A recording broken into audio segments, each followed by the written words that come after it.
اے پیغمبر صلی اللہ علیہ وآلہ وسلم، جو عورت تم سے اپنے شوہر کے بارے میں بحث و جدال کرتی اور اللہ سے شکایت رنج و ملال کرتی تھی، اللہ نے اس کی التجا سن لی اور اللہ تم دونوں کی گفتگو سن رہا تھا۔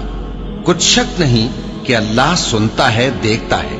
جو لوگ تم میں سے اپنی عورتوں کو ماں کہہ دیتے ہیں وہ ان کی مائیں نہیں ہو جاتی، ان کی مائیں تو وہی ہیں جن کے بدن سے وہ پیدا ہوئے۔ بے شک وہ نامعقول اور جھوٹی بات کہتی ہیں، اور اللہ بڑا معاف کرنے والا ہے، بخشنے والا ہے۔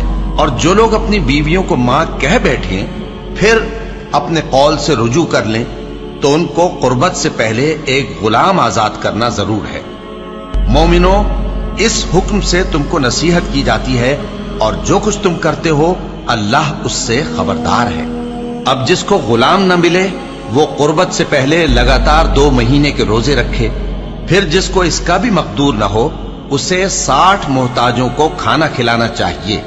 یہ حکم اس لیے ہے کہ تم اللہ اور اس کے رسول کے فرما بردار ہو جاؤ، اور یہ اللہ کی حدیں ہیں، اور نہ ماننے والوں کے لیے درد دینے والا عذاب ہے۔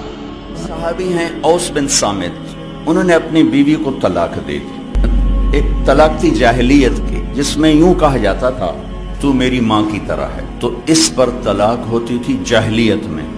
ایسی طلاق کہ کبھی دوبارہ نکاح نہیں ہو سکتا، کہیں اور نکاح ہو کے طلاق ہو کے بھی نہیں ہو سکتا، یہ ایسی طلاق تھی۔ وہ آئیں دوڑی دوڑی اللہ کے نبی کے پاس، رسول اللہ، حضرت عائشہ کنگھی کر رہی تھی، یا رسول اللہ میرے خامن نے مجھے کہہ دیا تو میری ماں کی طرح ہے، اب کیا ہوگا؟ تو چونکہ شرعی حکم موجود نہیں تھا، آپ نے رواج پر فرمایا خولا، طلاق ہو گئی۔ کہ یا رسول اللہ آپ نظر ثانی فرمائیں، انہو ابو ولدی وحب الناس الی، وہ میرے بچوں کا باپ، ہماری آپس میں بہت محبت ہے، اس نے غصے میں کہہ دیا ہے۔ تو آپ نے کہا حرمت علیہ، خولا، طلاق ہو گئی۔ ان کا یا رسول اللہ اکل مالی وافنا شبابی ونثرت له بطنی وتفرق اہلی، یا رسول اللہ میرا بڑھاپا آ چکا ہے، میرے ماں باپ مر چکے ہیں، میرے چھوٹے چھوٹے بچے ہیں، میری جوانی ختم ہو چکی ہے، مال میرے پاس کوئی نہیں، اگر یہ طلاق ہوتی تو میں کہاں بیٹھوں، مجھے کون سہارا دے؟ تو آپ چپ ہو، چونکہ وہ منوانا چاہتی، ابھی وہی کوئی آئی نہیں، آپ نے قانون ماحول رواج کے مطابق فیصلہ دے دیا ہے، تو آپ خاموش ہو گئے۔ حضرت عائشہ کنگھی فرمائیں، اللہ اکبر۔ جب اس نے دیکھا کہ آپ چپ ہو گئے تو کہنے لگی اچھا آپ نہیں سنتے، میں آپ کے رب کو سناتی۔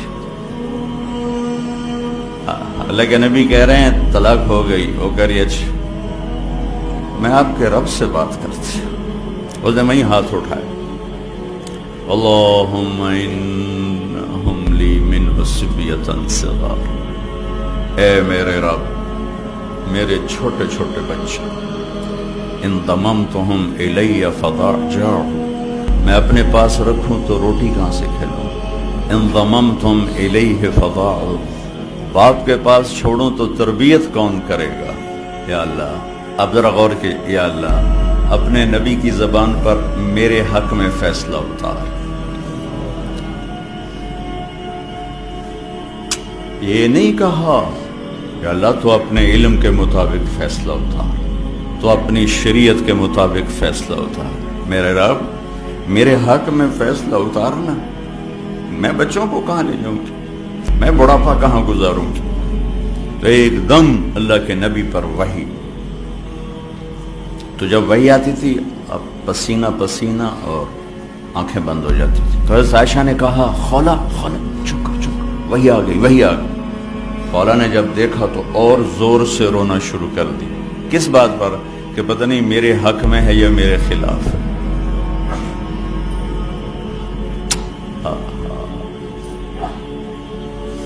جب وحی ختم ہوئی تو آپ نے پسینہ پہنچا اور مسکراتے ہوئے فرمایا خولا تجھے مبارک ہو، اللہ نے تیرے حق میں فیصلہ دے دیا۔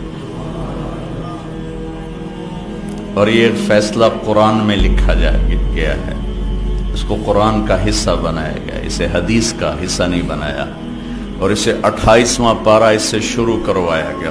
28واں پارہ سورہ مجادلہ، نام ہی مجادلہ رکھا، مجادلہ، جھگڑا کرنے والی عورت، جھگڑا کرنے والی، اللہ کے نبی سے جھگڑا نامی مجادلہ ہے۔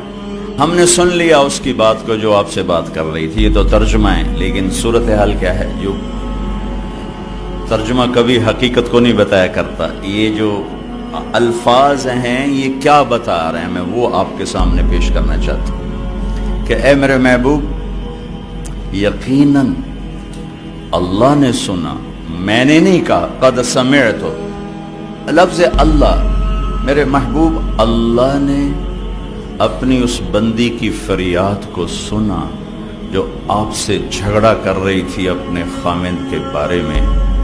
آپ انکار کر رہے تھے، وہ اقرار کروا رہی تھی، اور اس عدالت میں میں بھی موجود تھا، اور میں نے یہ فیصلہ اپنی بندی کے حق میں کر دیا اور اس طلاق کو ختم کر دیا اور اس کا جرمانہ رکھ دیا کہ غلام آزاد کرے اور بیوی حلال ہو گئی، یا مسکینوں کو کھانا کھلائے یا روزے رکھے بیوی حلال ہو گئی۔